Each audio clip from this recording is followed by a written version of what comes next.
Alright guys, thanks for tuning back in. Today we're talking about the OEM Kawasaki top case for the Ninja 1000 SX. I know earlier this month I had posted about the Givi Maxia 5 case and how I didn't think the OEM one, I didn't see myself getting it, but with Black Friday deals and everything, I decided why not, let's get it and see how it does on the bike. And so today we're going to talk about that. Alright, before we get into the top case, let's talk about ordering it. Kawasaki prices versus Revzilla.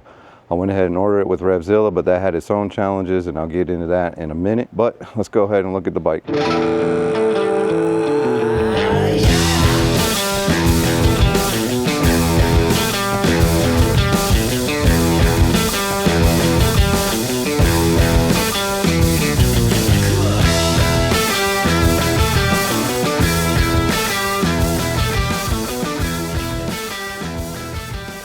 It does work with the same base that I already had, so I didn't have to change anything there. It is smaller than the Maxia 5. That's a 57 liter. This is a 47 liter. All right, so you can tell the difference in size when you go to open it up. With the Maxia 5, I could get 2 helmets in there.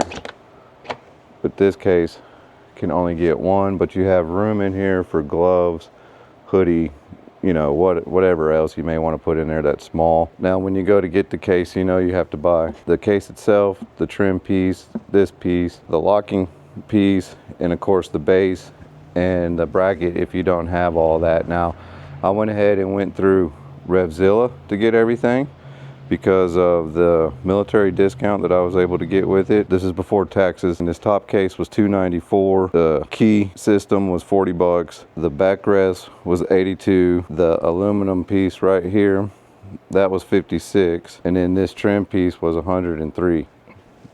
All right, so when I ordered this part here, I ordered it initially from Revzilla. I realized I ordered it in the candy lime green, which this is the emerald blaze. Those 2 totally different greens, so I had to send that back when I got it. Revzilla was a blast to work with. I got it, returned it, they gave me a label, went back to them, got the refund almost immediately. Now when I reordered it, Revzilla didn't have the emerald green in. I had to get that straight from Kawasaki. That was $122 from Kawasaki. But UPS didn't do me any favors. You can see here on the pictures,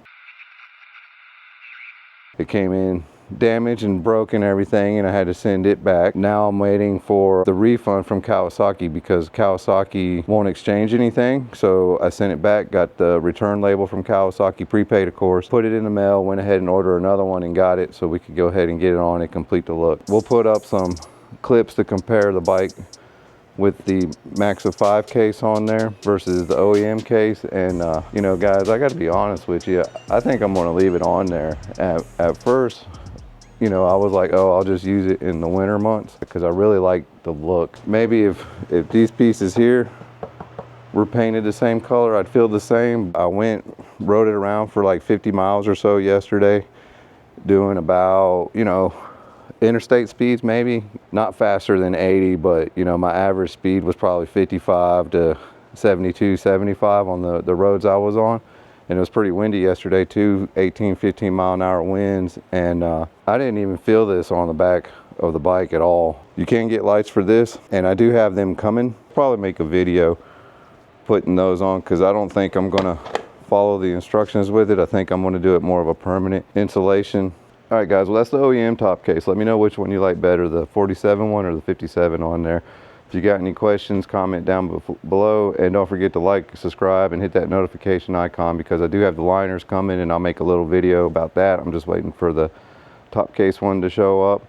And yeah, I appreciate y'all watching. Y'all stay safe, be blessed. We'll see you on the next one.